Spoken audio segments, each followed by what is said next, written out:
I'm still not sure how many times I'm going to buy this game, but this week I managed to play 2 demos from the incoming Final Fantasy VII Rebirth. That's the poorly named second chapter of the remake of the 1997 RPG. I got to play a curated hour of Rebirth, a game that's set to launch in February 2024. It's a sequel of a remake from a series of sequels. Here's what I thought.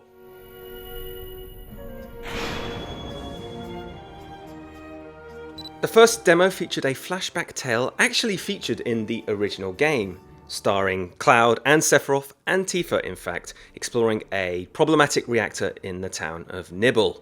But 25 years later, this time around, you can actually control the villain Sephiroth yourself, yes, at least in battles. And at this point in time, Sephiroth and Cloud seem totally fine with each other. The flashback with an unusually chipper Cloud serves as an introduction back into the battle systems established in Final Fantasy VII Remake. Battles that combined real-time attack and defense with timed abilities, whether they were magic or special physical attacks. The result was a satisfying hybrid of old and new, even if some turn-based RPG diehards weren't completely happy. And of course this is a sequel, so there are new facets and tricks in Rebirth, namely synergy. Let's start with synergy skills. These are skills that Cloud and the rest of the core party can use by teaming up with each other. They're unleashed by holding guard and pressing either square or triangle, meaning your character can stay a little bit defended as you decide what to do. In the case of Sephiroth and Cloud, you get the choice of 2 different synergy skills. One hypercharged up sword attack, and one long range attack that taps into Sephiroth's mysteriously spooky evil magic skills.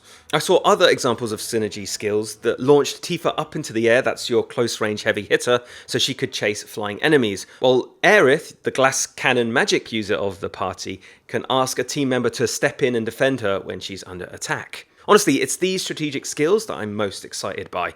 Now, each character is unique enough to come into their own against various enemies and threats, but these synergy attacks vamp that up even more. You might choose a character you're not particularly fond of just for those synergy attacks. Now, on top of those synergy skills, there are synergy abilities. Imagine these are the more showstoppery ultimate attacks of your paired up characters. Yeah, they're a lot like limit breaks that you might remember from the Final Fantasy VII series, and they are still here, but this is another kind of limit break, and these will be charged up as you use those aforementioned synergy skills. In the case of Cloud and Sephiroth, it's a team-up sword attack that really comes into its own against the bigger enemies. I was intrigued to see how the development team would port across characters from the first part remake into Rebirth, and as far as I can see, it looks like we're going to keep a lot of the attacks and skills we learnt in the first game. I wasn't able to do a complete audit of absolutely every attack and ability, but it seems like a lot of them made the jump, but that's something that the team may still tinker with before this game comes to launch. I did note a few new materia, which is cool to see as well. One was a level up materia that you could pair with existing magic spells to make them even stronger. And you're going to need them because there are bigger fights and bigger beasts incoming. The first part of Remake was a pretty game, but it was built for older hardware, the PlayStation 4. With Rebirth, it's a game built for PlayStation 5 and other platforms, obviously. Can I already see the improvements on this new hardware? Well, yeah, a little. Square Enix advised playing the demos in graphics mode, which emphasizes high-res textures at the sacrifice of frame rates. But even on that mode, the frame rates was satisfyingly stable, at least to my eyes, compared to Remake, which is a good sign, although I'm probably still going to play the entirety of Rebirth at the high frame rate mode. And what you're watching here, when you're not watching me, is the B-roll provided by Square Enix for the 2 demos I got to play. Now, the second of the demos was more indicative of stronger game hardware, taking the game into an open world setting that we hadn't really seen in Remake. In Rebirth, characters can now sprint and traverse over low-level hazards and hills, which makes the game feel a little less on rails compared to its predecessor, even in the more constrictive reactor demo.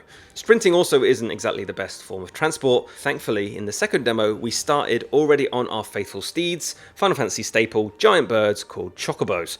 In this game, you'll also be able to customize the look of your chocobo with armor and accessories, because why not?